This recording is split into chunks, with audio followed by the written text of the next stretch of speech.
Welcome है सभी का बैलेंस शीट कोर्स के लेक्चर नंबर 5 में। इससे पहले मैंने 4 लेक्चर बनाए हैं, सीक्वेंस में बनाए हैं। आपको अगर ये कोर्स करना है, आपको बैलेंस शीट एनालाइज करनी सीखनी है, तो ये कोर्स आपको सीक्वेंस में देखना है। पहले लेक्चर नंबर 1 देखें, फिर 2, 3, 4, फिर आप 5 पर आइएगा। चलिए कोर्स को आगे बढ़ाते हैं। सबसे पहले मैं आपसे एक क्वेश्चन पूछना चाहता हूं। इस क्वेश्चन का मुझे आंसर दीजिए। मान लीजिए आपके पास एक कंपनी की बैलेंस शीट है और उस बैलेंस शीट की वैल्यू है 1000 करोड़ रुपए की, यानी कि उसके जो लायबिलिटीज हैं और जो एसेट हैं वो 1000 करोड़ रुपए के हैं। अब आप मुझे यह बताइए कि क्या यह कंपनी स्ट्रांग कंपनी है या फिर वीक कंपनी है। ये जो कंपनी है जिसकी बैलेंस शीट मैंने आपको दी है, जिसकी वैल्यू है 1000 करोड़ रुपए, क्या यह स्ट्रांग कंपनी है या नहीं। आपके दिमाग में इसका क्या आंसर आता है वो थोड़ा सोचिए। हो सकता है कि आपके दिमाग में आंसर आया हो 1000 करोड़ रुपए की इसकी बैलेंस शीट है, तो ये तो कंपनी बहुत ही ज्यादा स्ट्रांग होगी, इसका बिजनेस बहुत ही स्ट्रांग होगा क्योंकि 1000 करोड़ रुपए की वैल्यू है। ऐसा आपके दिमाग में आ सकता है, मगर ऐसा बिल्कुल भी जरूरी नहीं है कि बैलेंस शीट की वैल्यू अगर 1000 करोड़ रुपए है, बहुत ज्यादा है, हैवी है, तो उसका बिजनेस भी बहुत स्ट्रांग होगा। ऐसा बिल्कुल भी जरूरी नहीं है। मैं आपको एक एग्जांपल से ये पॉइंट क्लियर करके समझाता हूं। आपके सामने मैंने 2 बिजनेस रखे हैं रेस्टोरेंट के। एक है रेस्टोरेंट ए, दूसरा है रेस्टोरेंट बी। रेस्टोरेंट ए और रेस्टोरेंट बी के दोनों ही बिजनेस के जो किचन इक्विपमेंट्स हैं वो हैं 20 लाख रुपए के। किचन में जो इक्विपमेंट्स यूज होते हैं वो है 20 लाख रुपए के, यानी कि इनके जो एसेट्स हैं वो हैं 20 लाख रुपए के, दोनों ही बिजनेस के। अब जो रेस्टोरेंट ए है इसमें कस्टमर बहुत ज्यादा आते हैं, यानी कि इनका रेस्टोरेंट हमेशा फुल रहता है, ऑलवेज ऑक्यूपाइड। इनकी जो टेबल्स हैं वो हमेशा ऑक्यूपाइड रहती हैं, फुली ऑक्यूपाइड रहती हैं। अब ग्राहक इतने ज़्यादा आ रहे हैं कि वो फुली ऑक्यूपाइड है, तो इसका मतलब जो इनकी सेल्स है वो भी बहुत ज़्यादा होती होगी। सेल्स ज़्यादा होती होगी इनकी, क्योंकि कस्टमर हमेशा ज़्यादा आते हैं। अगर वहीं मैं रेस्टोरेंट बी की बात करूं, इनके पास जो कस्टमर है ना वो हाफ है। किसके हाफ है? जो रेस्टोरेंट ए है उनके जो कंपैरिजन करा जाए तो उससे आधे कस्टमर ही रेस्टोरेंट बी में आते हैं। और जो उनकी टेबल्स हैं वो मोस्टली एम्प्टी रहती हैं, खाली रहती हैं। अगर कस्टमर नहीं आ रहे हैं, कम आ रहे हैं, तो इसका मतलब इनकी सेल्स कम होती होंगी। बिल्कुल। तो इसका मतलब अब आप मुझे एक बात बताइए, दोनों ही बिजनेस में, यानी कि रेस्टोरेंट ए में भी और रेस्टोरेंट बी में भी, दोनों के ही एसेट्स 20 लाख रुपए के थे। अब आप मुझे यह बताइए, इन दोनों ही बिजनेस में कौन अच्छा बिजनेस कर रहा है, किसका बिजनेस अच्छा चल रहा है और किसका खराब चल रहा है। आपके दिमाग में आंसर आएगा कि रेस्टोरेंट ए का आंसर, कि रेस्टोरेंट ए का बिजनेस बहुत अच्छा चल रहा है, जो कि करेक्ट आंसर है, सही आंसर है। क्यों? क्योंकि इनकी सेल्स ज्यादा है। ये अपने एसेट्स को, जो कि 20 लाख रुपए के एसेट्स हैं, उनको अच्छा यूज कर पा रहे हैं, जिसकी वजह से इनकी सेल्स ज्यादा है। और वहीं अगर मैं बात करूं रेस्टोरेंट बी की, इनके पास भी 20 लाख रुपए के ही एसेट हैं, मगर ये अपने एसेट्स को इतना अच्छा यूज नहीं कर पा रहे हैं। इनकी सेल उतनी अच्छी नहीं हो पा रही है, इनकी सेल अच्छी नहीं है, इनकी सेल कम है अगर हम कंपेयर करें रेस्टोरेंट ए से। तो कहने का मतलब यह हुआ कि डिफरेंट एसेट का नहीं आता है। जो डिफरेंस होता है ना वो एसेट का नहीं होता है, वो डिफरेंस आता है इस वजह से कि आप एसेट को यूज कैसे कर रहे हो। अगर आपको बैलेंस शीट को एनालाइज करना है ना, तो सबसे पहला दिमाग में पॉइंट ये डाल लीजिए कि आपको पता होना चाहिए कि जिस बिजनेस की आप बैलेंस शीट एनालाइज कर रहे हो कि वो अपने एसेट्स को यूज कैसे कर रहा है। क्या ये आपको स्कूल कॉलेजेस में पढ़ाया जाता है? नहीं। स्कूल कॉलेजेस में हमें बैलेंस शीट बनाना सिखाया जाता है। आपको अगर बैलेंस शीट को एनालाइज करना है तो पहला पॉइंट मैं आपको दे रहा हूं, आपको यह पता होना चाहिए कि बिजनेस के जो एसेट्स हैं वो बिजनेस उनको यूज कैसे कर रहा है, अपने एसेट्स को यूज कैसे कर रहा है। पहला पॉइंट हमारा यह है। हम जो स्कूल कॉलेजेस में बैलेंस शीट बनाना सीखते हैं उसमें क्या देखते हैं, चाहे वो हॉरिजॉन्टल बैलेंस शीट हो चाहे वो वर्टिकल बैलेंस शीट हो, हम देखते हैं एसेट साइड में होता है करंट एसेट और non current asset. Similarly liability side में भी यही होता है, करंट लायबिलिटीज और नॉन करंट लायबिलिटीज। आज हम सिर्फ बात करेंगे एसेट्स की, इसलिए मैं एसेट पर फोकस कर रहा हूं। और एसेट को हमने और थोड़ा और कैटेगरी बनाई थी, टेंजिबल एसेट्स भी होते हैं, इंटेंजिबल एसेट्स भी होते हैं। तो ये तो स्कूल कॉलेजेस का मामला था। अब हमें एनालाइज करना है अगर बैलेंस शीट को तो हमें सबसे पहले इसे पढ़ना होगा जो इसमें लिखा हुआ है। बैलेंस शीट सिर्फ ये बताती है कि बिजनेस के पास कौन कौन से एसेट्स हैं। मैं सिर्फ एसेट्स की बात कर रहा हूं, आज एसेट्स की बात करी जाएगी इसलिए एसेट्स ही लिखा हुआ है इसमें। बैलेंस शीट हमें सिर्फ ये बताती है कि बिजनेस के पास कौन कौन से एसेट्स हैं, लेकिन जो बिजनेस की बैलेंस शीट को एनालाइज कर रहा है ना, एनालिस्ट है, लेकिन एनालिस्ट का काम यह समझना है कि कौन सा एसेट बिजनेस के लिए काम कर रहा है। जो बिजनेस का एनालिस्ट है, जो बैलेंस शीट को एनालाइज कर रहा है, उसको यह पता होना चाहिए कि बिजनेस का कौन सा एसेट है जो बिजनेस के लिए काम कर रहा है और कौन सा एसेट है जो बिजनेस का पैसा ब्लॉक करके बैठा हुआ है, यानी कि बिजनेस के काम का नहीं है।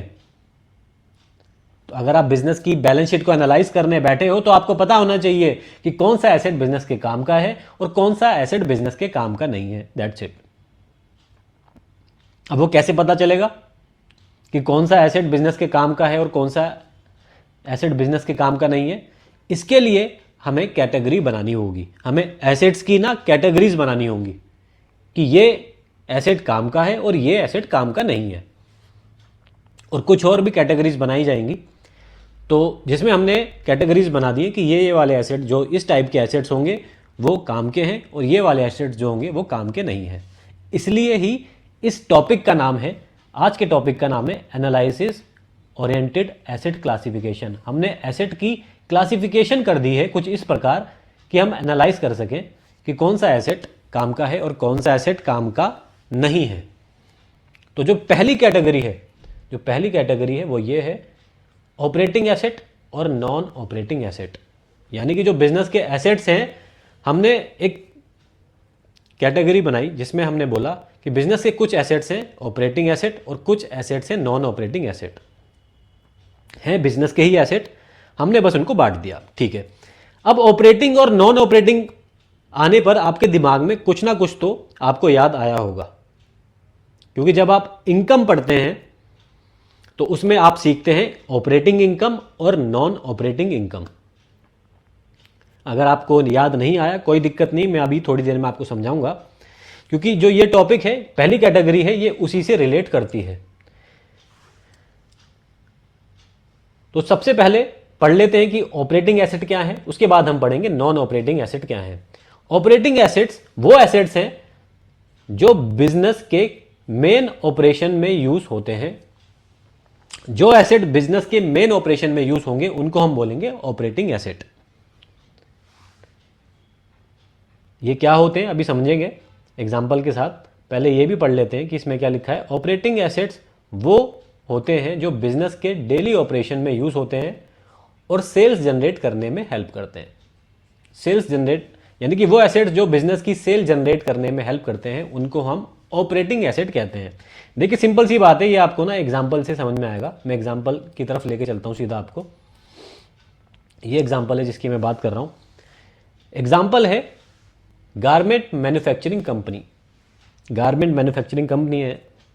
गारमेंट कंपनी का काम क्या होता है? कपड़े को खरीदना और बेचना। कपड़ा यानी कि क्लोथ्स को खरीदना और बेचना, है ना। ये क्या है? गारमेंट्स कंपनी का काम है। क्या काम है? क्लोथ्स को खरीदना और बेचना। ये इनका क्या है? Main business operation. किसका? मेन बिजनेस ऑपरेशन है गारमेंट्स कंपनी का। क्यों? क्योंकि ये क्लोथ्स को खरीदते हैं और बेचते हैं। तो कपड़े को खरीदना और बेचना क्या हो गया? ये इनका मेन बिजनेस ऑपरेशन हो गया। जब इन क्लोथ्स को बेचा जाएगा, जब इनको बेचा जाएगा, अब आप अपने गारमेंट्स का बिजनेस कर रहे हो यानी कि कपड़ों को बेचोगे तो क्या होगा? तो आपकी इनकम जनरेट होगी। जब आप अपने प्रोडक्ट को बेचते हो मार्केट में तो उसको इनकम कहते हैं ना। आपकी इनकम जनरेट हुई, मगर कौन सी इनकम जनरेट हुई? ये हुई आपकी ऑपरेटिंग इनकम। ये आपकी हुई ऑपरेटिंग इनकम। ये हुई आपकी ऑपरेटिंग इनकम। कब हुई? जब आपने अपने मेन बिजनेस ऑपरेशन से होने वाली इनकम को हम क्या कहते हैं, ऑपरेटिंग इनकम।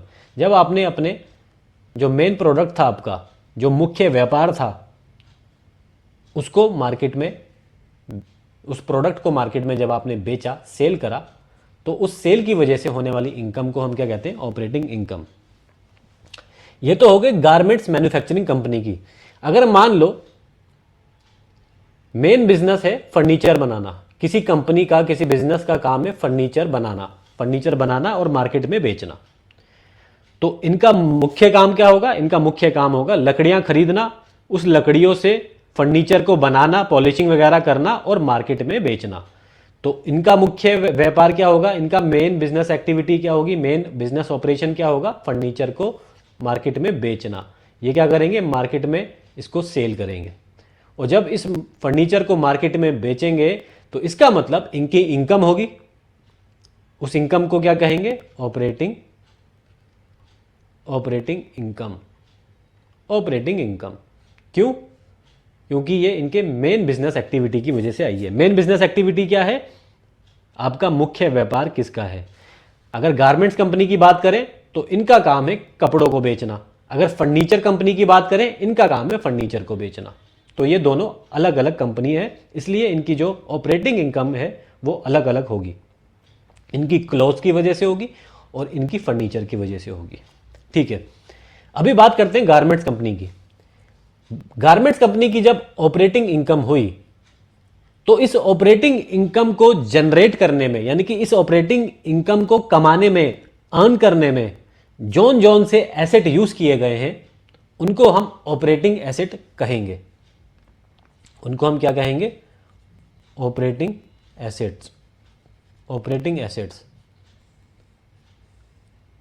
दोबारा रिपीट करूंगा, ऑपरेटिंग इनकम को कमाने में कुछ एसेट्स का भी यूज किया जाता होगा ना, ऐसा तो है नहीं कि बिना एसेट का यूज करे आप इनकम जनरेट कर लेंगे। ऑपरेटिंग इनकम को कमाने में, अर्न करने में जौन जौन से एसेट का यूज किया गया है उन एसेट्स को हम बोलते हैं ऑपरेटिंग एसेट। ठीक है, अगर मैं एग्जांपल लूं गारमेंट्स कंपनी का, तो इसके लिए ऑपरेटिंग एसेट्स कौन से एसेट्स होंगे, ऑपरेटिंग एसेट्स वो एसेट्स होते हैं जिनके बिना आप बिजनेस को चला ही नहीं सकते, बिजनेस को रन नहीं कर सकते, चला नहीं सकते। तो गारमेंट्स कंपनी के लिए कौन कौन से एसेट्स ऑपरेटिंग एसेट्स होंगे, फॉर एग्जांपल फैक्ट्री बिल्डिंग। एक फैक्ट्री की बिल्डिंग है, फैक्ट्री की बिल्डिंग है, इस फैक्ट्री के अंदर क्या होगा, इस फैक्ट्री के अंदर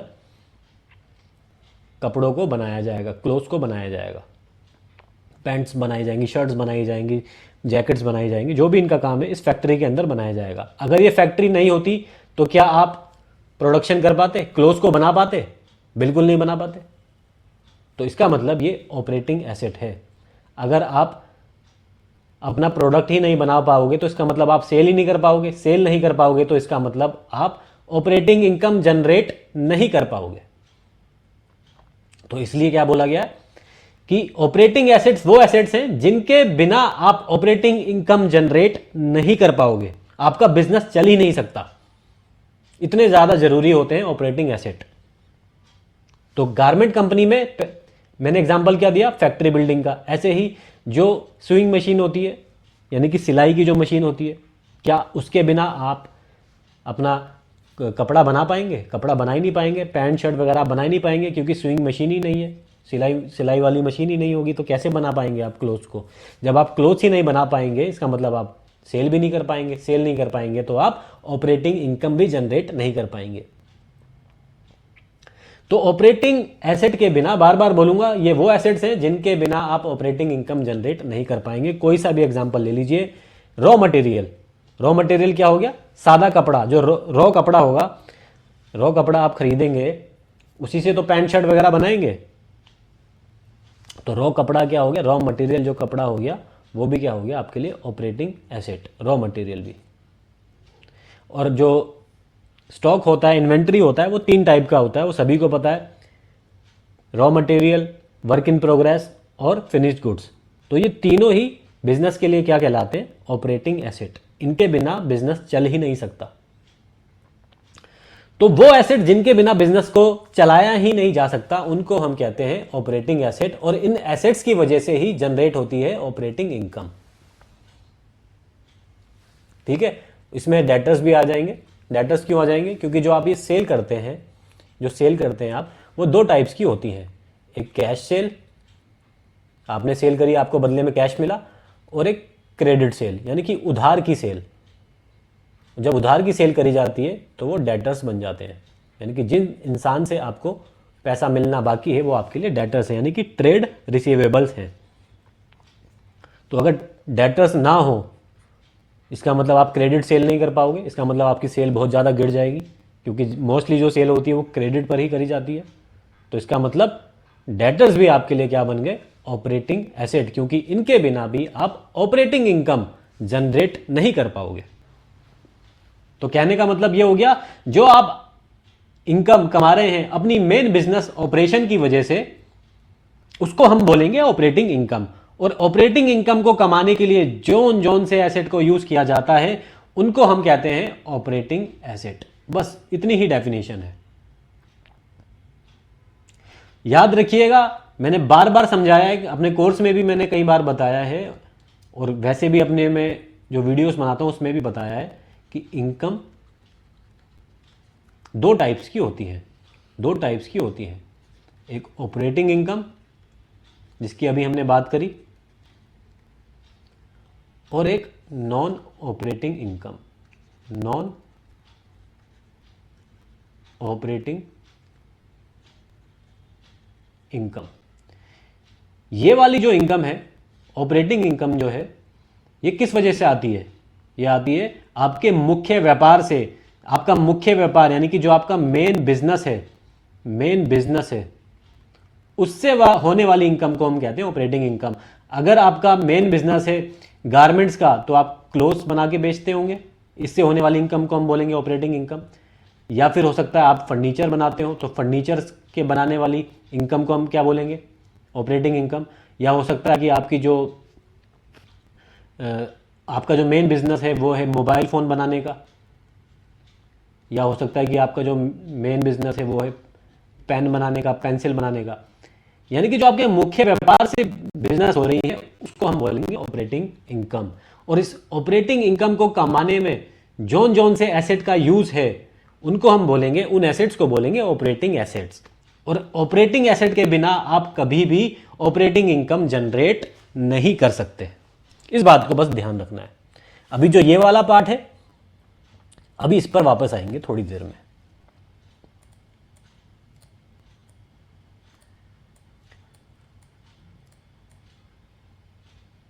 तो अब आप ये डेफिनेशन पढ़ेंगे तो आपको और अच्छे से समझ में बातें आएंगी।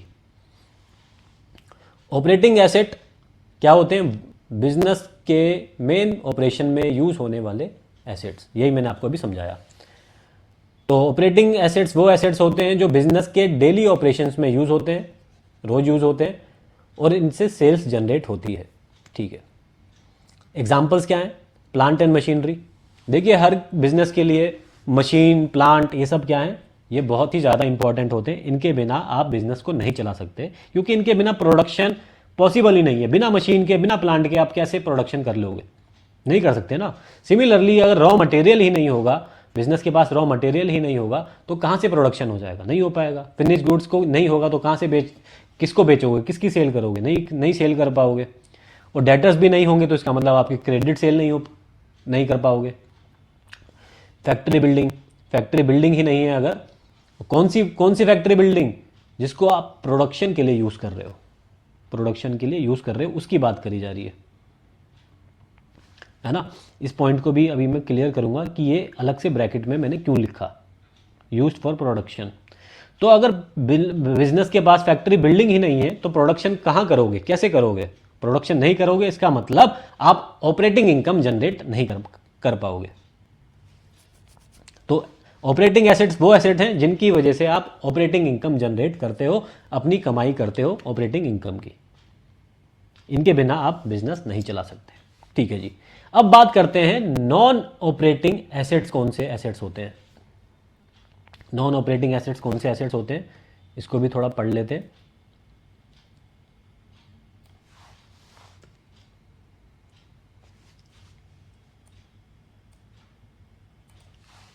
नॉन ऑपरेटिंग एसेट्स वो एसेट्स हैं जो बिजनेस चलाने के लिए ज़रूरी नहीं है, लेकिन बैलेंस शीट में होते हैं। देखिए नॉन, अभी हमने क्या देखा था, ऑपरेटिंग एसेट वो एसेट हैं जिनके बिना बिजनेस को नहीं चलाया जा सकता, वो होते हैं ऑपरेटिंग एसेट। अब नॉन ऑपरेटिंग के तो नाम के आगे ही नॉन लिखा हुआ है कि ये नॉन ऑपरेटिंग है, यानी कि ये बिजनेस को चलाने, ये एसेट हो या ना हो, बिजनेस को चलाने में दिक्कत नहीं आएगी। ये एसेट बिजनेस के पास हो या फिर ना हो, बिजनेस चलता रहेगा। बिजनेस को चलाने के लिए इन एसेट्स की जरूरत नहीं है, इतने इंपॉर्टेंट नहीं है बिजनेस को चलाने के लिए। बिजनेस को चलाने के लिए मतलब जो बिजनेस की मेन बिजनेस एक्टिविटीज हैं, जो बिजनेस का मेन ऑपरेशन है, उसको चलाने में इन एसेट्स का यूज नहीं होता है। बिजनेस के मेन एसेट्स को चलाने के लिए कौन कौन से एसेट यूज होते हैं, अभी हमने पढ़ा था, machinery, plant and machinery, factory building, raw material, finished goods, debtors, ये क्या है, इनके बिना आप बिजनेस का जो मेन ऑपरेशन है वो नहीं चला सकते। मगर वो एसेट्स जिनके बिना बिजनेस का मेन बिजनेस ऑपरेशन जो है वो चलता रहेगा, यानी कि ऑपरेटिंग इनकम जनरेट होती रहेगी, उन एसेट्स को हम बोलते हैं नॉन ऑपरेटिंग एसेट। ये एसेट्स अगर बिजनेस के पास ना भी हो तो भी ऑपरेटिंग इनकम जनरेट होती रहेगी। ठीक है जी, तो कौन कौन से एसेट हो गए वो? Extra land. देखिए इसका एग्जांपल लेता हूं, ये मान लीजिए बिजनेस ने लैंड खरीदा था, ये बिजनेस ने लैंड खरीदा था, लैंड मतलब ज़मीन खरीदी थी, और इतने पोर्शन पर बिजनेस ने क्या करा, फैक्ट्री बनाई और यहाँ पर ऑफिस भी बना दिया, इतने पोर्शन पर बना दिया। अब जो ये वाला पोर्शन है ये पड़ा हुआ है खाली, इसका कुछ भी यूज़, इसका बिजनेस यूज़ नहीं कर रहा है, मगर खरीद लिया है बिजनेस ने, पूरी लैंड खरीदा था ना, पूरा लैंड खरीदा था। अब इतने लैंड पर इतने हिस्से में फैक्ट्री बना दी, इतने हिस्से में ऑफिस बना दिया। अब जो ये वाला हिस्सा है ये पूरा खाली पड़ा हुआ है, इसका कुछ यूज़ ही नहीं हो रहा है, तो इसकी बात करी जा रही है एक्स्ट्रा लैंड। तो बिजनेस का जो प्रोडक्शन है वो तो इससे हो रहा है और इससे हो रहा है, इसके बिना आप काम नहीं कर सकते, क्योंकि ये बिजनेस के लिए दोनों ही एसेंशियल है, ज़रूरी है। मगर ये जो खाली लैंड है इसके बिना तो बिजनेस चलेगा या नहीं चलेगा? चल जाएगा, ये तो खाली पड़ा हुआ है, ये हो या ना हो बिजनेस तो चलता रहेगा। तो इसलिए इस वाले खाली जो फालतू का लैंड है जिसका आप यूज़ नहीं कर रहे हैं, इसको हम बोलेंगे नॉन ऑपरेटिंग एसेट।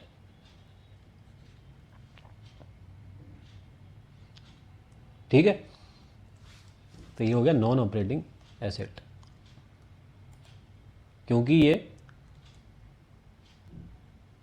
बिजनेस के पास हो या ना हो तो भी बिजनेस चलता रहेगा।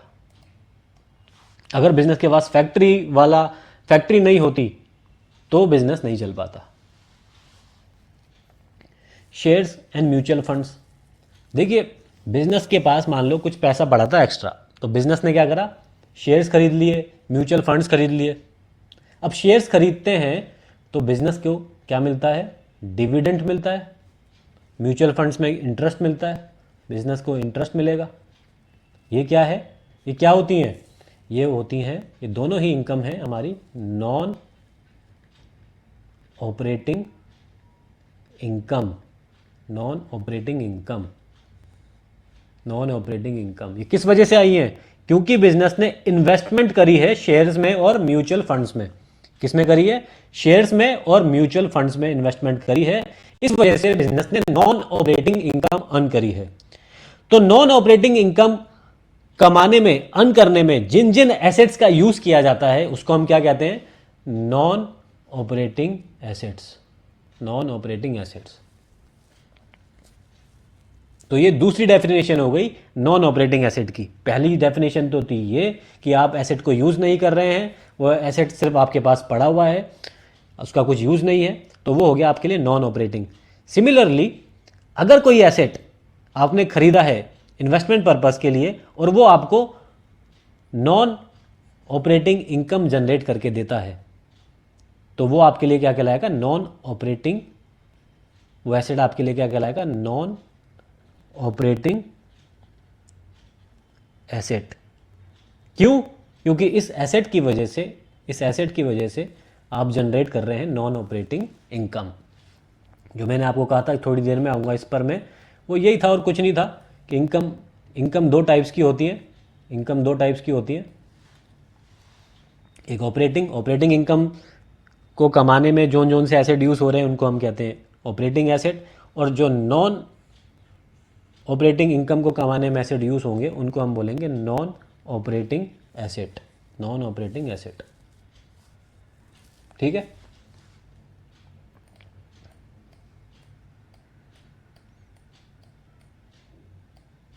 तो अगर आप बिजनेस की बैलेंस शीट को एनालाइज करेंगे तो आप किस चश्मे से देखेंगे? आप देखेंगे, ये नहीं देखेंगे सिर्फ कि भाई ये करंट एसेट है, ये नॉन करंट एसेट है, ये नहीं देखेंगे ये टेंजिबल है, ये इनटेंजिबल है, ये तो ऑलरेडी आपके दिमाग में आ जाएगा।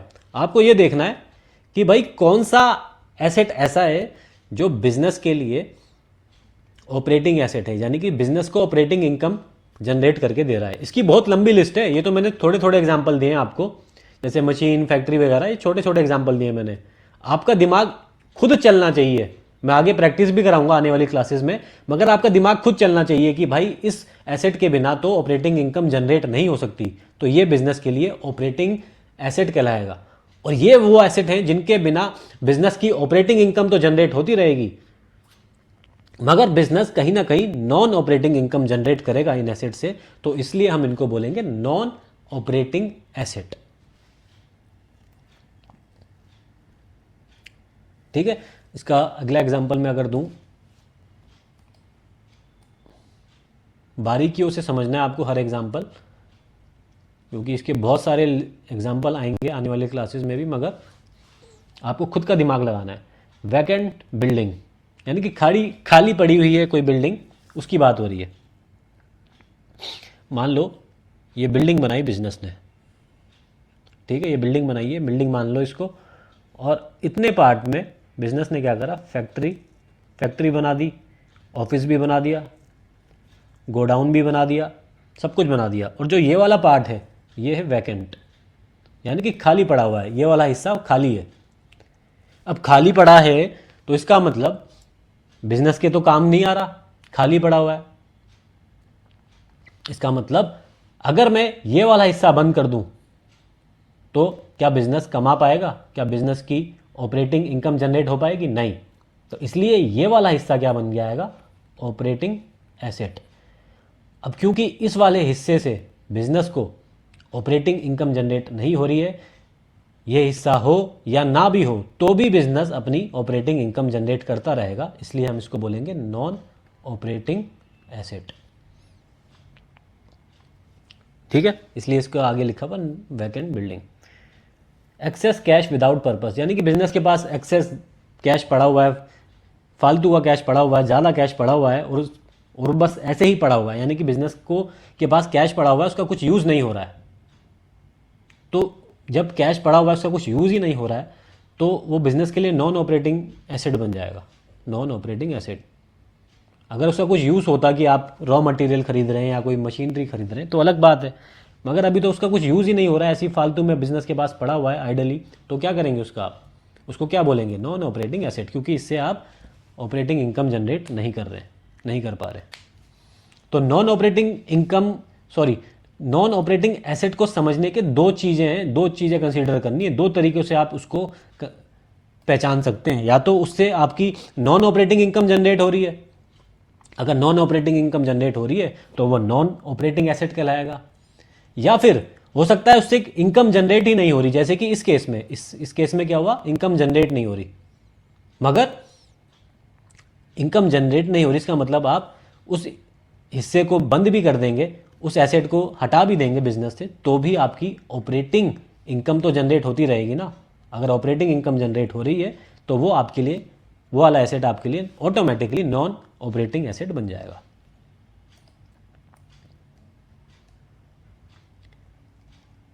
ठीक है। अभी थोड़ा और इसकी प्रैक्टिस करते हैं, थोड़ा और इसको डीपली समझते हैं।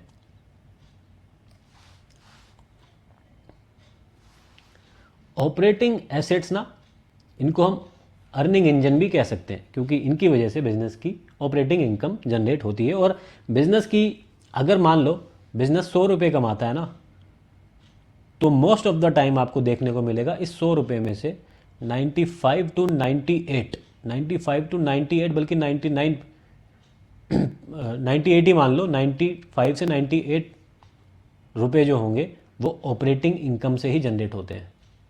बहुत ही छोटा हिस्सा होता है जो कि नॉन ऑपरेटिंग इनकम से आता है। ठीक है, तो इसलिए इसको कहा जाता है अर्निंग इंजन। किसको? ऑपरेटिंग एसेट्स को, क्योंकि इन एसेट्स की वजह से ऑपरेटिंग इनकम जनरेट होती है।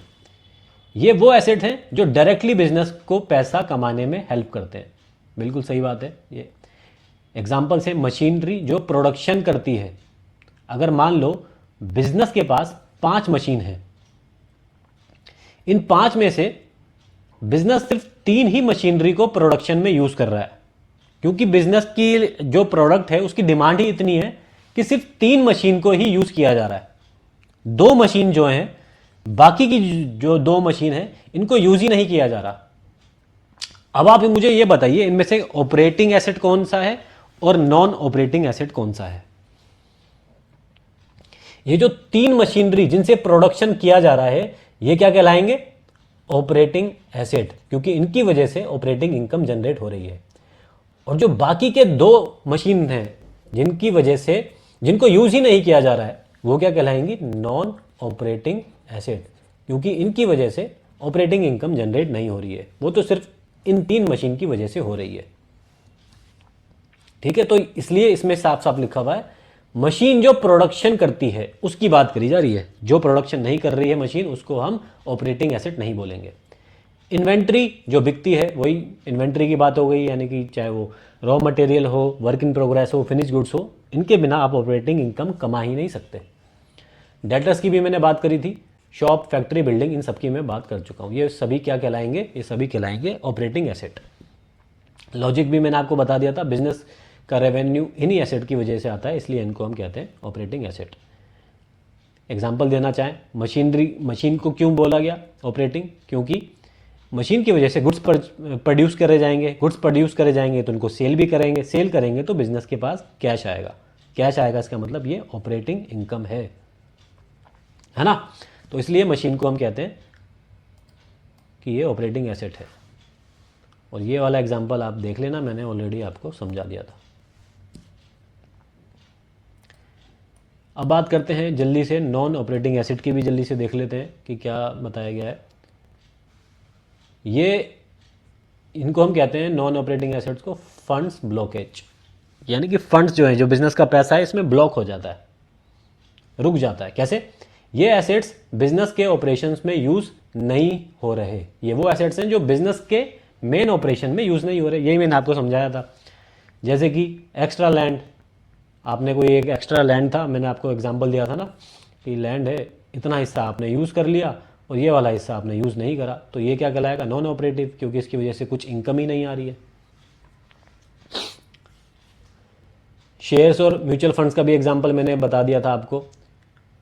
खाली बिल्डिंग मतलब कि जो वैकेंट लैंड बिल्डिंग है उसकी बात करी जा रही है, ये भी एग्जांपल दे दिया था। आइडल मशीनरी, यानी कि वो मशीनरी जिसका आप यूज़ नहीं कर रहे हैं, खाली पड़ी है मशीनरी, तो वो भी आपके लिए नॉन ऑपरेटिंग बन जाएगी। अगर इस मशीनरी, किसी मशीनरी से यूज़ करके उसका प्रोडक्शन किया जा रहा है प्रोडक्ट का, तो उसको हम कहते हैं ऑपरेटिंग एसेट। अब क्योंकि ये आइडल है, यानी कि खाली है, इसका कुछ यूज़ ही नहीं हो रहा है इस मशीनरी का, तो इसको हम कह देंगे नॉन ऑपरेटिंग इनकम, क्योंकि इसकी वजह से, सॉरी, नॉन ऑपरेटिंग एसेट, क्योंकि इस एसेट की वजह से कुछ भी इनकम जनरेट नहीं हो रही है।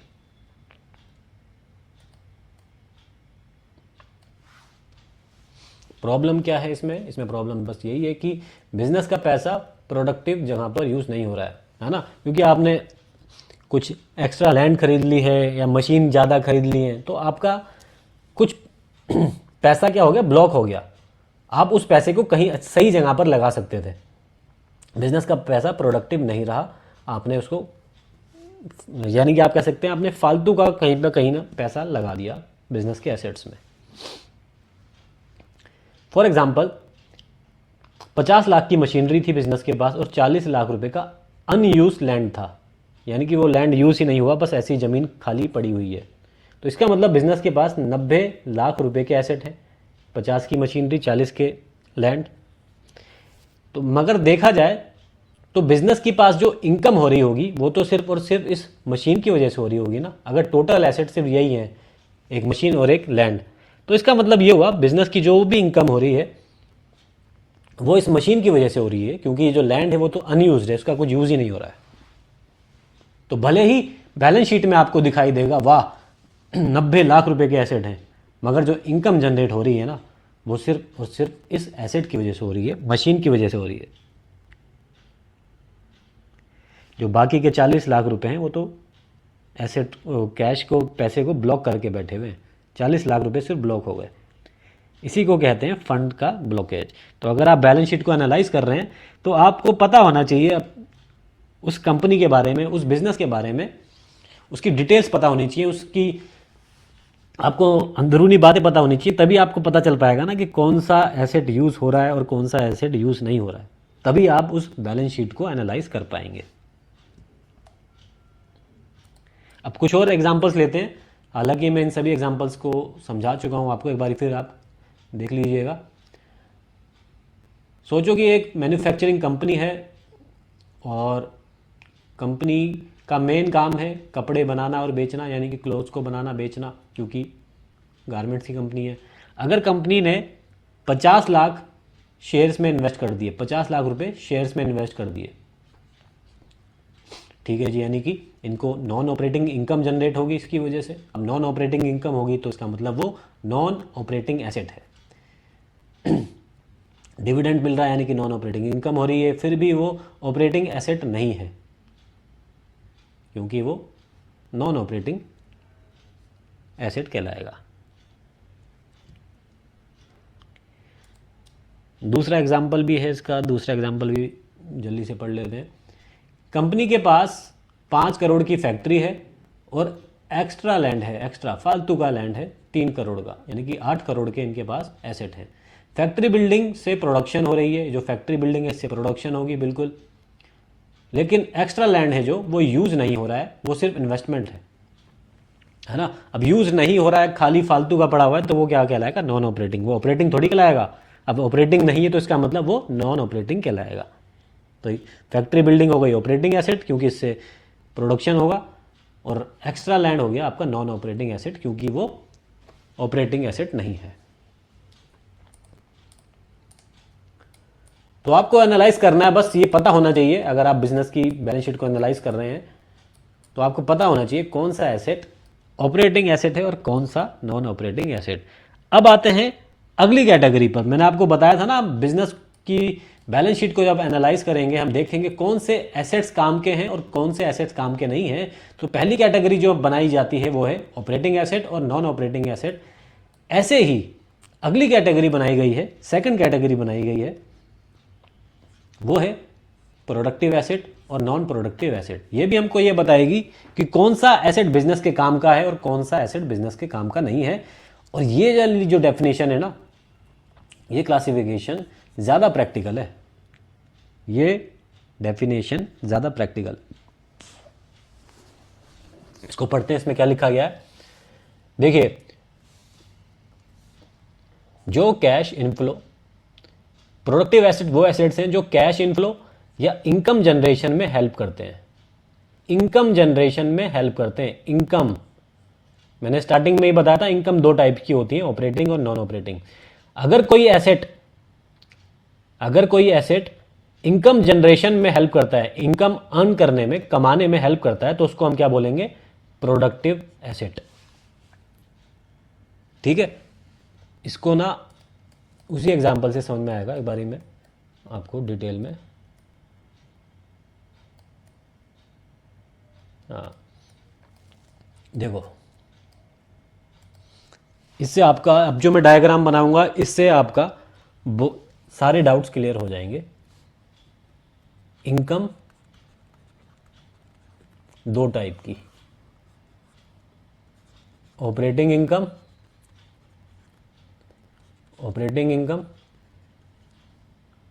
और non operating income. Non operating income अपने नोट्स भी साथ साथ बनाते जाओ आप, वरना आपको वीडियो खाली देखते जा रहे हो तो ऐसा लगेगा सब कुछ समझ में आ रहा है, मगर ऐसा होता नहीं है। ऑपरेटिंग इनकम और नॉन ऑपरेटिंग इनकम, ठीक है। अब जो ऑपरेटिंग इनकम है, अगर ये किसी एसेट की वजह से हो रही है, यानी कि जो जो वो एसेट जिनकी वजह से ऑपरेटिंग इनकम जनरेट होती है, उन एसेट्स को हम क्या कहते हैं? Operating assets. Operating assets, operating assets की वजह से ही ऑपरेटिंग इनकम जनरेट होती है, ठीक है। और जो नॉन ऑपरेटिंग इनकम जनरेट हो रही है जिन एसेट्स की वजह से, उनको हम क्या कहते हैं? Non operating assets. जैसे कि इन्वेस्टमेंट करी शेयर्स में, म्यूचुअल फंड्स में, या फिर रेंटल इनकम जनरेट हो रही है, तो वो सभी इनकम क्या कहलाती है? Non operating income. और जो एसेट्स यूज़ करे गए हैं उन इनकम को जनरेट करने में, तो उनको हम क्या बोलेंगे? नॉन ऑपरेटिंग इनकम, ठीक है। क्लियर है? अब जो प्रोडक्टिव वाली इनकम है ना, प्रोडक्टिव वाली डेफिनेशन है जो अभी हमने पढ़ी थी कि प्रोडक्टिव एसेट क्या होते हैं, उसमें मैंने क्या बताया था कि इनकम जनरेट करने में जो एसेट्स हेल्प करते हैं उनको हम बोलते हैं प्रोडक्टिव एसेट। इनकम की बात करी जा रही है, टोटलिटी की बात करी जा रही है इनकम की, भले ही वो ऑपरेटिंग हो, चाहे वो ऑपरेटिंग इनकम हो या फिर नॉन ऑपरेटिंग इनकम हो। अगर इनकम जनरेट करने में कोई एसेट हेल्प कर रहा है, तो उसको हम क्या बोलेंगे? वो बिजनेस के लिए प्रोडक्टिव है, वो बिजनेस के लिए प्रोडक्टिव एसेट है, प्रोडक्टिव एसेट, ठीक है। तो ये कैटेगरी है। अगर कोई एसेट बिजनेस की इनकम जनरेट करने में हेल्प कर रहा है, वो इनकम कोई भी टाइप की हो सकती है, चाहे ऑपरेटिंग हो चाहे नॉन ऑपरेटिंग हो। अगर वो एसेट बिजनेस की हेल्प कर रहा है इनकम जनरेट करने में, तो उस एसेट को हम बोलेंगे कि ये एसेट प्रोडक्टिव है, प्रोडक्टिव एसेट है ये, क्योंकि वो बिजनेस के लिए कहीं ना कहीं प्रोडक्टिव है, क्योंकि वो बिजनेस को या तो ऑपरेटिंग इनकम जनरेट करके दे रहा है या फिर नॉन ऑपरेटिंग इनकम जनरेट करके दे रहा है। तो ये हमारी सेकंड कैटेगरी जो हमने बनाई थी, उसके हिसाब से, डेफिनेशन के हिसाब से ये बनता है। और जो पहली डेफिनेशन थी उसके हिसाब से ये था, ऑपरेटिंग इनकम जनरेट करने में जो एसेट यूज़ हो रहे हैं वो क्या कहलाएंगे? Operating asset. Non operating income generate करने में जो एसेट यूज़ हो रहे हैं वो कहलाएंगे नॉन ऑपरेटिंग एसेट। और जो इन दोनों को ही, अगर हम सेकंड कैटेगरी ने क्या करा, इन दोनों ही इनकम को लपेटे में ले लिया एक साथ, कि जो इनकम ऑपरेटिंग इनकम, जो एसेट ऑपरेटिंग इनकम और नॉन ऑपरेटिंग इनकम जनरेट करने में हेल्प करेंगे, उनको हम बोलेंगे प्रोडक्टिव एसेट, ठीक है जी। अब इसी को आगे बढ़ा लेता हूं मैं थोड़ा, ताकि यहीं पर कंक्लूड कर दूं मैं। अब कुछ एसेट ऐसे होंगे बिजनेस के पास जो इनकम ही जनरेट नहीं कर पाते। एसेट तो होते हैं मगर उनकी वजह से बिजनेस की कोई इनकम जनरेट नहीं होती। नो इनकम जनरेटेड या नो इनकम अर्न, उन एसेट को हम बोलेंगे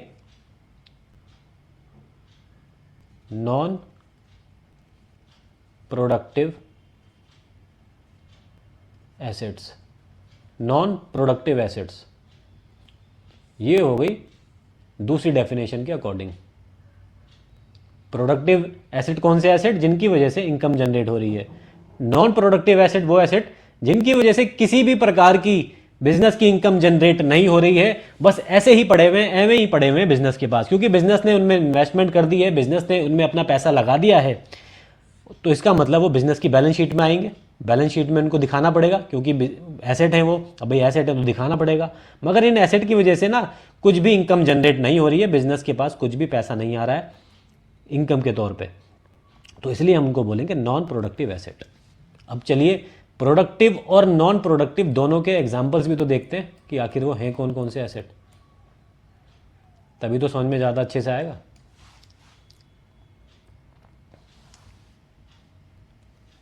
एग्जाम्पल की बात करें, मशीन प्रोड्यूसिंग गुड्स, किसकी बात कर रहे हैं हम? अभी प्रोडक्टिव एसेट की बात कर रहे हैं। मशीन्स प्रोड्यूसिंग गुड्स, यानी कि वो मशीन जो गुड्स को प्रोड्यूस कर रही हैं, जिनसे प्रोडक्शन हो रहा है, तो वो क्या कहलाएंगी? प्रोडक्टिव एसेट, क्योंकि उनकी वजह से प्रोडक्शन होगा, प्रोडक्शन होगा तो सेल होगी, सेल होगी तो इनकम जनरेट होगी। इनकम जनरेट हो रही है भले ही ऑपरेटिंग हो या नॉन ऑपरेटिंग हो, वो बिजनेस के लिए क्या कहलाएगी? Productive asset. Delivery vehicle in use, जो गुड्स बना दिए गए हैं उनको डिलीवर भी तो करना होगा क्लाइंट्स तक, कस्टमर तक, सप्लायर से गुड्स को लेकर आना पड़ेगा, तो इनके बिना भी क्या होगा? इनकम जनरेट नहीं हो सकती। तो इसलिए ये भी क्या हो गई आपके लिए? Productive asset. Computer use by staff, यानी कि जो कंप्यूटर को यूज़ किया जा रहा है स्टाफ के द्वारा, वो भी प्रोडक्टिव हो गए, क्योंकि उनके बिना भी आप सेल नहीं कर सकते। ऐसे ही इन्वेंट्री के बिना भी आप सेल नहीं कर सकते, है ना? तो इन्वेंट्री नहीं होगी तो आप सेल गुड्स किसको बेचोगे? इन्वेंट्री नहीं है अगर आपके पास तो किसको बेचोगे? नहीं बेच पाओगे तो सेल नहीं हो पाएगी, सेल नहीं हो पाएगी तो इनकम नहीं जनरेट हो पाएगी। तो अगर इनकम जनरेट हो रही है किसी एसेट की वजह से, तो वो एसेट आपके लिए प्रोडक्टिव एसेट कहलाएगा। तो ये बहुत छोटे छोटे एग्जांपल ले रहा हूँ मैं, आने वाली क्लासेस में और भी एग्जांपल्स लेंगे। मगर आप किसी भी रैंडम बैलेंस शीट को पढ़ने बैठो तो उसमें आपको इस नज़रिए से देखना है, एक एनालिस्ट के नज़रिए से देखना है कि कौन से एसेट ऑपरेटिंग एसेट हैं, कौन से एसेट नॉन ऑपरेटिंग एसेट हैं, कौन से एसेट प्रोडक्टिव एसेट हैं और कौन से एसेट नॉन प्रोडक्टिव एसेट हैं। हालांकि मैं इनकी प्रैक्टिस आपको कराता जाऊंगा, मगर आपको खुद भी दिमाग लगाना है। नॉन प्रोडक्टिव एसेट कौन से हैं? जो एसेट इनकम नहीं कमा रहा, सिर्फ बैलेंस शीट का साइज बढ़ा रहा है ना? जैसे कि आपने एक लैंड खरीद लिया, वैकेंट लैंड है, खाली पड़ा हुआ लैंड है। अब क्योंकि इसमें पैसा भी तो खर्च होगा ना, आपने लैंड खरीदा है, ज़मीन खरीदी है, तो इसमें पैसा लगा होगा। अब पैसा लग गया है तो ये आपके लिए एसेट बन गया है। अब एसेट बन गया है तो इसको आपको बैलेंस शीट में दिखाना होगा। आप लिखेंगे लैंड और जितने भी इसकी पैसा लगा है, जितनी भी इसकी कॉस्ट है, वो यहाँ पर आप दिखाएंगे। ऐसे ही आइडल बिल्डिंग, आपने एग्जांपल लिया था ना मैंने, आपने ये बिल्डिंग बना दी और सिर्फ इतनी बिल्डिंग फैक्ट्री में यूज़ हो रही है, ऑफिस में यूज़ हो रही है, गोडाउन में यूज़ हो रही है, ये वाली वैकेंट है, कुछ यूज़ ही नहीं हो रहा है इसका। इतने पार्ट को हम क्या बोलेंगे? इतने वाले पार्ट को हम बोलेंगे नॉन प्रोडक्टिव, क्योंकि इसकी वजह से किसी भी प्रकार की इनकम जनरेट नहीं हो रही है। मगर अब क्योंकि ये आपका एसेट बन गया है, क्योंकि ये बिल्डिंग है, तो आपको बैलेंस शीट में तो दिखाना ही पड़ेगा ना, बिल्डिंग तो आपको दिखानी पड़ेगी। मशीनरी नॉट इन यूज़, वही बात हो गई। आपके पास मान लो 5 मशीन है, 3 मशीन से आप प्रोडक्शन कर रहे हैं, क्योंकि डिमांड ही इतनी है कि सिर्फ 3 मशीन को ही यूज़ कर पा रहे हैं। बाकी की जो 2 मशीन है वो क्या कहलाएंगी? वो कहलाएंगी नॉन प्रोडक्टिव एसेट, क्योंकि इनकी वजह से कुछ भी इनकम जनरेट नहीं हो रही है। इनकम तो इन 3 मशीन की वजह से हो रही है, मगर हम पूरी 5 की 5 इस बैलेंस शीट में दिखाएंगे, क्योंकि इसमें बिजनेस ने पैसा लगा दिया है। ब्लॉक्ड रिसीवेबल क्या है? कि आपको डेटर से पैसा लेना था, मगर वो पैसा फंसा हुआ है, काफ़ी टाइम से आपके पास पैसा नहीं आ रहा। जो डेटर्स हैं, ट्रेड रिसीवेबल्स हैं, वो आपको पेमेंट नहीं कर रहे हैं, वो पैसा ब्लॉक हो गया है, एक तरीके से बैड डेट हो गया है। अब बैड डेट हो गया तो इसका मतलब आपकी इनकम जनरेट नहीं होगी, आपको पैसा नहीं मिलेगा। तो इसलिए वो क्या कहलाएंगे? वो एसेट कहलाएंगे आपके लिए नॉन प्रोडक्टिव एसेट, क्योंकि उनकी वजह से पैसा नहीं मिल रहा है। मगर डेटर तो डेटर्स ही रहेंगे ना, तो डेटर्स को भी आपको दिखाना होगा यहाँ पर बैलेंस शीट में। तो कहने का मतलब वही हो गया कि ये वो एसेट्स हैं जो बिजनेस को कुछ कमा के नहीं दे रहे हैं, खाली पड़े हुए हैं। अब आप खुद सोचिए, जो मैंने आपको 1000 करोड़ की बैलेंस शीट का एग्जांपल दिया था, तो 1000 करोड़ की बैलेंस शीट हो तो सकती है, मगर आप बिजनेस की बैलेंस शीट को एनालाइज कर रहे हैं ना, तो कुछ इस प्रकार देखेंगे कि भाई प्रोडक्टिव है या नहीं है, भाई ऑपरेटिंग है या नहीं है। इस प्रकार देखना आपको ये नहीं देखना कि हाँ भाई टेंजिबल है या नहीं है, इंटेंजिबल है या नहीं है, वो तो ऑटोमेटिकली पता चल जाएगा आपको।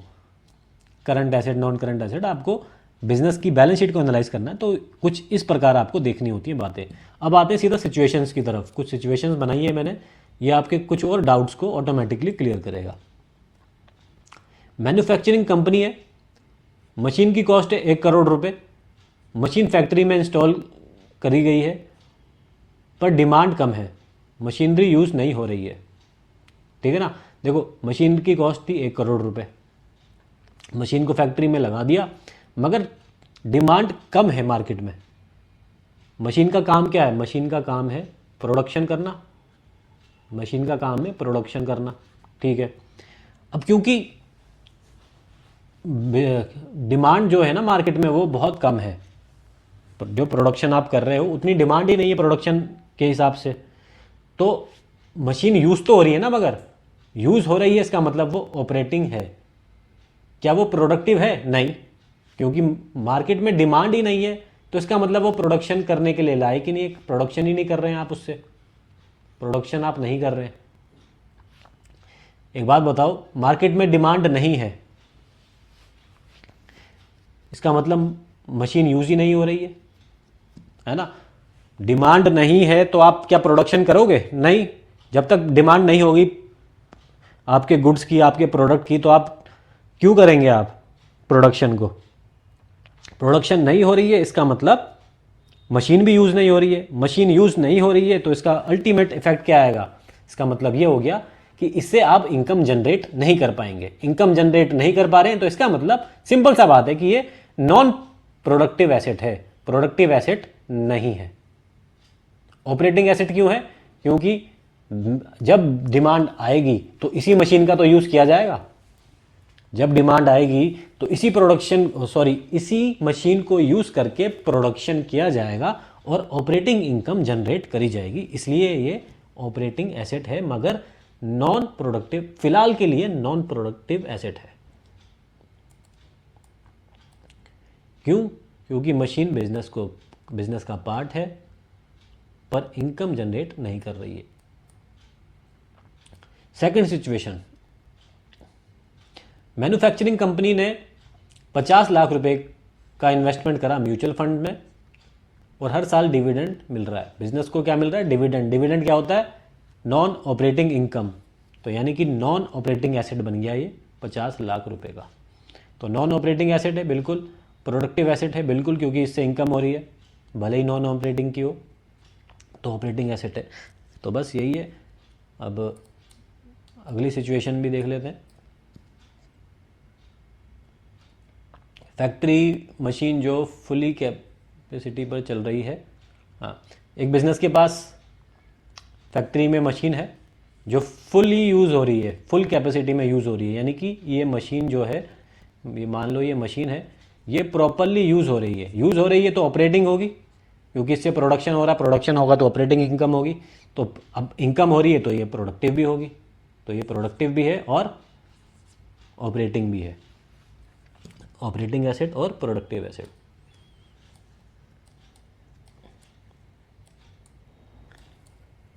तो ये तो था प्रोडक्टिव एसेट का।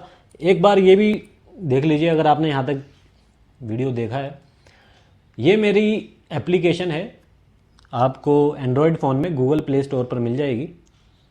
अगर आप अकाउंट्स को डिटेल में सीखना चाहते हैं ना, बिल्कुल ज़ीरो लेवल से, बिल्कुल ही ज़ीरो लेवल से सीखना चाहते हैं, तो इस एप्लीकेशन को डाउनलोड कर लीजिए। मेरे एप्लीकेशन का नाम है द कॉमर्स टीचर। लिंक मैं इसी वीडियो के डिस्क्रिप्शन में प्रोवाइड कर दूंगा। आईफोन के लिए और डेस्कटॉप के लिए अलग लिंक है, और एंड्रॉयड फ़ोन के लिए ये इसका भी लिंक मैं प्रोवाइड कर दूंगा। एप्लीकेशन का नाम है द कॉमर्स टीचर। अगर आप बिल्कुल ही ज़ीरो लेवल से सीखना चाहते हैं और सब कुछ सीक्वेंस में सीखना चाहते हैं, लॉजिकल सीक्वेंस में, कि पहले ये पढ़ा, उसके बाद ये पढ़ा, फिर ये पढ़ा, और सभी रूल्स के साथ पढ़ रहे हैं, तो आपको ये कोर्स ज़रूर लेना चाहिए। आपको अकाउंटिंग अच्छे से समझ में आना शुरू हो जाएगी। और इस जो कोर्स है, इसकी कॉस्ट भी मैं बता दूं, ये सिर्फ और सिर्फ 550 रुपीज़ का कोर्स है, जिसमें आपको पूरी अकाउंटिंग बेसिक से लेके एडवांस तक सिखाई जाएगी। अब बढ़ते हैं अगली कैटेगरी की तरफ। टोटल 4 कैटेगरीज हैं। तो पहली कैटेगरी में हमने क्या देखा था? पहली कैटेगरी में देखा था ऑपरेटिंग एसेट और नॉन ऑपरेटिंग एसेट क्या होते हैं। सेकंड कैटेगरी में हमने देखा प्रोडक्टिव एसेट और नॉन प्रोडक्टिव एसेट क्या होते हैं। अब आ गए हैं हम थर्ड कैटेगरी की तरफ। थर्ड कैटेगरी है, आसान कैटेगरी है ये, इसको समझना बहुत आसान है। Idol asset. आइडल एसेट यानी कि खाली पड़े हुए एसेट, जिनका कुछ भी यूज़ नहीं हो रहा है। आइडल एसेट का इम्पैक्ट क्या होता है वो जानना ज़्यादा ज़रूरी है। आइडल एसेट क्या होते हैं पहले वो समझ लीजिए। वो एसेट्स जो बिजनेस के पास हैं पर यूज़ नहीं हो रहे हैं, फिर भी कॉस्ट जनरेट कर रहे हैं, यानी कि बिजनेस की कॉस्ट बढ़ती जा रही है इन एसेट की वजह से। मगर इन एसेट का कुछ यूज़ नहीं हो रहा है बिजनेस के द्वारा, तो इनको हम क्या कहेंगे, खाली पड़े हुए एसेट, आइडल एसेट, जिनकी वजह से बिजनेस की कॉस्ट बढ़ती जा रही है ना। एग्जाम्पल क्या है, बंद पड़ी, हाँ मतलब वो मशीन जो यूज़ नहीं हो रही है, बंद पड़ी मशीन जिसका यूज़ नहीं हो रहा है। अब मशीन है, अब जो बिजनेस की मशीन होती है, हैवी मशीन होती है, 100 करोड़ की, 200 करोड़ रुपए की, अब मशीन है तो इसके ऊपर डेप्रिसिएशन भी लगेगी ना। और डेप्रिसिएशन क्या होता है, नॉन कैश एक्सपेंस।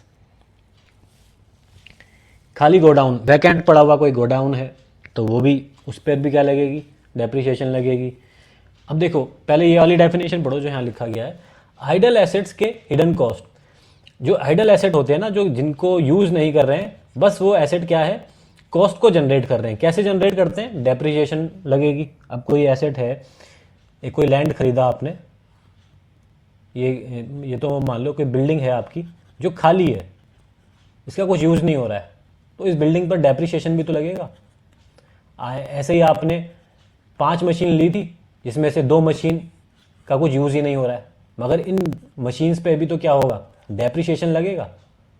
अब क्योंकि इतनी ज़्यादा इनकी कॉस्ट होती है इन मशीन्स की, इन बिल्डिंग की, तो इनको मेंटेन करने के लिए भी तो खर्चा होगा, इनकी मेंटेनेंस पे भी तो खर्चा होगा, इनका इंश्योरेंस भी तो कराना होगा, क्योंकि इतनी भारी मशीन होती हैं, इतनी कॉस्टली मशीन होती हैं, तो इनका इंश्योरेंस भी कराना होता है। अब इनकी सिक्योरिटी के लिए भी कुछ लोग लगाने होते हैं, सिक्योरिटी पर भी कॉस्ट आती है। तो भले ही ये बिजनेस के लिए यूजफुल ना हो, ना कोई बिल्डिंग यूज हो रही है, ना मशीन यूज हो रही है, मगर इनके ऊपर क्या होता है, इनकी वजह से बिजनेस की कॉस्ट जनरेट होती है, बिजनेस का खर्चा बढ़ता है, तो इनको हम कहते हैं आइडल एसेट। तो अगर आप बिजनेस की बैलेंस शीट को एनालाइज कर रहे हैं तो आपको पता होना चाहिए कि इस फलाने बिजनेस की जिसकी आप बैलेंस शीट को एनालाइज कर रहे हैं कि इसके ये वाले एसेट ना आइडल एसेट हैं, कि ये ना तो यूज हो रहे हैं, मगर इनकी वजह से जो कॉस्ट है वो जनरेट होती जा रही है, बढ़ती जा रही है। तो ये आपको डिटेक्ट करना होगा, एनालाइज करना होगा, और जो भी मैनेजमेंट है उनको बताना होगा। ठीक है। अपॉर्चुनिटी लॉस क्या होती है कि अगर ये जो पैसा आपने बिल्डिंग और इस मशीन में लगाया है, इन एसेट पर लगाया है, जो आइडल एसेट हैं, उनको अगर आप कहीं और लगाते तो हो सकता है कि वो आपके लिए कुछ ना कुछ रेवेन्यू जनरेट करके देते, तो उसको हम कहते हैं अपॉर्चुनिटी लॉस, कि वो अपॉर्चुनिटी आपने लॉस कर दी। ठीक है। तो ये सभी एग्जांपल्स आइडल एसेट्स के एग्जांपल्स हैं।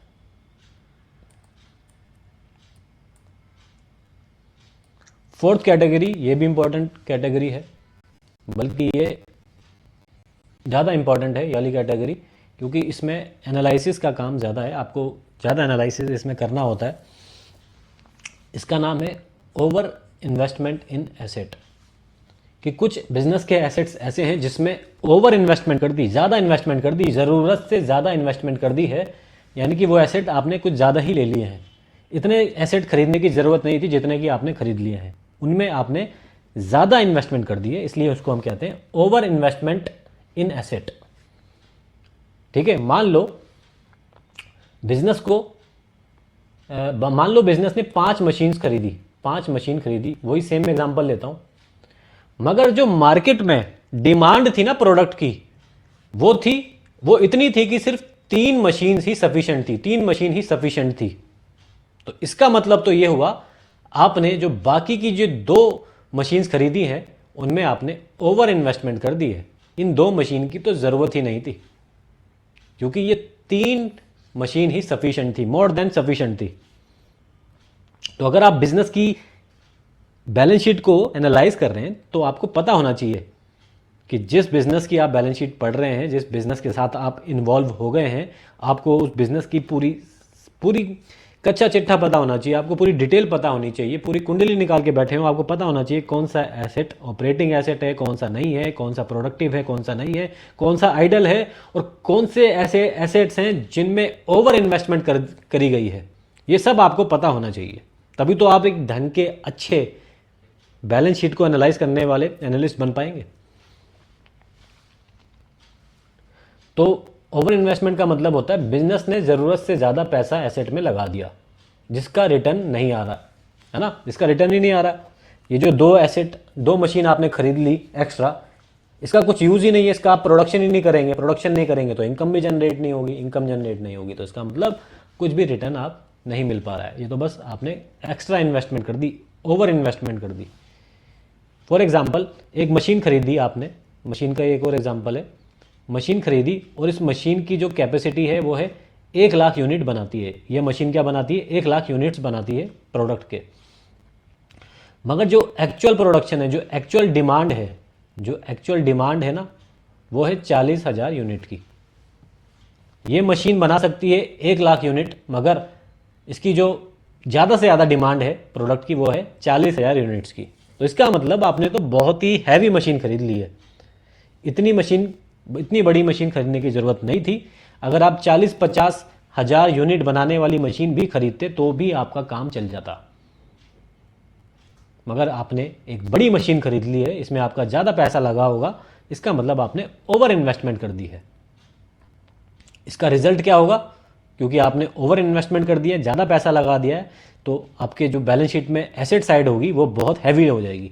जब आप बैलेंस शीट बनाएंगे तो दिखेगा कि वहाँ पर कि जो एसेट है, एसेट साइड है, वो बहुत ही हैवी लगेगा, कि बहुत ही ज़्यादा एसेट साइड है। और जो आपने एसेट तो खरीद लिए हैं, मगर इनकी वजह से जो सेल होगी, सेल्स जो है वो उतनी प्रोडक्टिव नहीं है, उतनी ज़्यादा नहीं है। 1 लाख यूनिट बना सकते हैं, मगर ज़्यादा से ज़्यादा जो प्रोडक्ट बिक रहा है वो तो सिर्फ 40,000 ही है।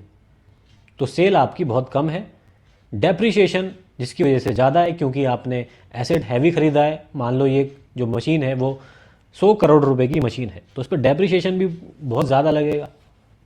अब डेप्रिसिएशन क्या होता है?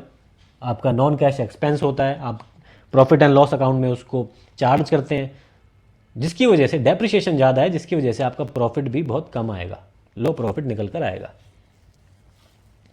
तो देख रहे हैं आप एक डिसीजन की वजह से कितना ज़्यादा इफेक्ट पड़ता है। तो अगर आप बिजनेस के एनालिस्ट हैं, बैलेंस शीट को एनालाइज कर रहे हैं, तो आप मैनेजमेंट को ये सारी बातें बताएंगे। और जब अगली बारी आएगी, जब नेक्स्ट टाइम आप मशीन खरीदने जाएंगे, तो आप सिर्फ मशीन को खरीदने नहीं जाएंगे, आपके पास एक प्लान होगा। आप मार्केट की डिमांड एनालाइज करेंगे कि मार्केट में एक्चुअल डिमांड कितनी है, ज़्यादा से ज़्यादा कितने प्रोडक्ट हमारे बिक सकते हैं। फिर उसके अकॉर्डिंगली ही आप मशीन ऑर्डर करेंगे, नई मशीन खरीदेंगे। ठीक है। तो अगर मैं इस बिजनेस का जो एग्जांपल दिया इसको एनालाइज करना चाहें, तो आप ये बोलेंगे कि कंपनी एसेट रिच तो है, बिजनेस के पास एसेट तो बहुत सारे हैं, मगर इनकी परफॉर्मेंस पुअर है, क्योंकि ये सेल ज़्यादा नहीं कर पा रहे हैं। परफॉर्मेंस कम मगर एसेट बहुत ज़्यादा। तो तभी मैंने स्टार्टिंग में आपसे क्या पूछा था? स्टार्टिंग में मैंने आपसे ये पूछा था, अगर 1,000 करोड़ रुपए की कोई बैलेंस शीट है तो क्या वो स्ट्रांग है या नहीं? तो उससे पता नहीं चलेगा कि वो स्ट्रांग है या नहीं। वो तो तब पता चलेगा जब आपको पता हो कि कौन से एसेट आइडल एसेट हैं, कौन से एसेट प्रोडक्टिव एसेट हैं, कौन से एसेट ऐसे हैं जिनमें ओवर इन्वेस्टमेंट हो गई है, और कौन से ऑपरेटिंग या नॉन ऑपरेटिंग एसेट्स हैं। अब पता कैसे चला जाए कि भाई एसेट्स में ओवर इन्वेस्टमेंट हो गई है या नहीं? कैसे पता चलेगा? इससे कुछ साइन होने चाहिए ना। तो बैलेंस शीट में आपको कुछ ऐसे साइन मिलेंगे जिससे आप पता कर पाएंगे कि ये इन एसेट्स में ओवर इन्वेस्टमेंट है या नहीं। जैसे कि पहला है high fixed asset but low turnover, यानी कि फिक्स्ड एसेट में आपने खर्चा तो बहुत कर दिया, बहुत ज़्यादा पैसा लगा दिया, मगर टर्नओवर, उससे मिलने वाली जो सेल हो रही है वो बहुत कम है, सेल्स बहुत कम है, सेल्स कम हो रही है। फिक्स्ड एसेट में पैसा बहुत लगा दिया, मगर उनसे होने वाली जो इनकम है वो बहुत कम है। तो आप समझ जाना कि ओवर इन्वेस्टमेंट का केस है। दूसरा है high inventory growth without sales growth.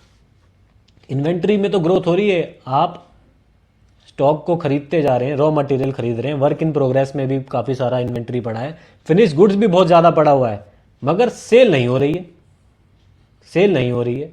Inventory तो इतनी ज़्यादा है, इन्वेंट्री में तो पैसा लगा हुआ ना आपका, इसका मतलब आपने ओवर इन्वेस्टमेंट कर दी है इन्वेंट्री में, क्योंकि सेल ही नहीं हो रही है इतनी। तो अब सही समय आ गया है कि इन्वेंट्री को और ज़्यादा, इन्वेंट्री में और ज़्यादा इन्वेस्टमेंट ना करी जाए। अगला पॉइंट है cash shortage despite big balance sheet. Balance sheet तो बहुत बड़ी बड़ी है, जो बैलेंस शीट है 1,000 करोड़ की, 2,000 करोड़ की आ रही है, मगर बिजनेस के पास सफिशिएंट कैश ही नहीं है कि वो अपनी डेली रिक्वायरमेंट्स, डेली ऑब्लिगेशन को पूरा कर सके, क्योंकि सारा पैसा कहाँ लग गया है? ओवर इन्वेस्टमेंट में जा चुका है। मशीन्स खरीद ली, बिल्डिंग्स में पैसा लगा दिया, है ना, लैंड्स खरीद लिए जिनका कुछ यूज़ ही नहीं हो रहा है, तो होगा क्या, अल्टीमेट इफेक्ट ये आएगा, बिजनेस के पास कैश की शॉर्टेज रहेगी। तो यहाँ पर वही बात करी गई है। तो ये भी किसका साइन है, ओवर इन्वेस्टमेंट का। High borrowing to fund asset, यानी कि आपने हाई बोरोइंग करी है, बहुत ही ज़्यादा लोन ले लिया है। हाई का मतलब बहुत ज़्यादा लोन ले लिया है, बोरोइंग करी है आपने, क्यों, ताकि आप एसेट्स को फंड्स कर सकें, यानी कि एसेट्स खरीद सकें। एसेट्स को खरीदने के लिए आपने इतना ज़्यादा लोन ले लिया है, तो आप समझ जाइए आपके पास सफिशिएंट पैसा नहीं था, आपने ओवर इन्वेस्टमेंट कर दी है, आप लोन ले लेकर एसेट्स को खरीद रहे हैं, तो समझ जाइए ओवर इन्वेस्टमेंट का केस है है ना। बाकी ये मैं ऑलरेडी आपको पढ़ा चुका हूँ, ये एक बारी आप रीड खुद कर लेना, ठीक है। तो अब आप को इस क्लास में कैसा लगा मुझे ये कमेंट में ज़रूर बताइएगा। वीडियो को लाइक ज़रूर करें, शेयर ज़रूर करें उन स्टूडेंट्स के साथ, उन लोगों के साथ जिनको इसकी रिक्वायरमेंट है। आज की क्लास इंपॉर्टेंट इसलिए थी क्योंकि आज की क्लास से आप ये एनालाइज कर पाएंगे, आप ये पढ़ पाएंगे, समझ पाएंगे कि कैसे एनालाइज किया जाता है बैलेंस शीट को। ये जस्ट स्टार्टिंग पॉइंट था, आगे बहुत कुछ बचा है इस कोर्स में। मिलते हैं नेक्स्ट वीडियो में।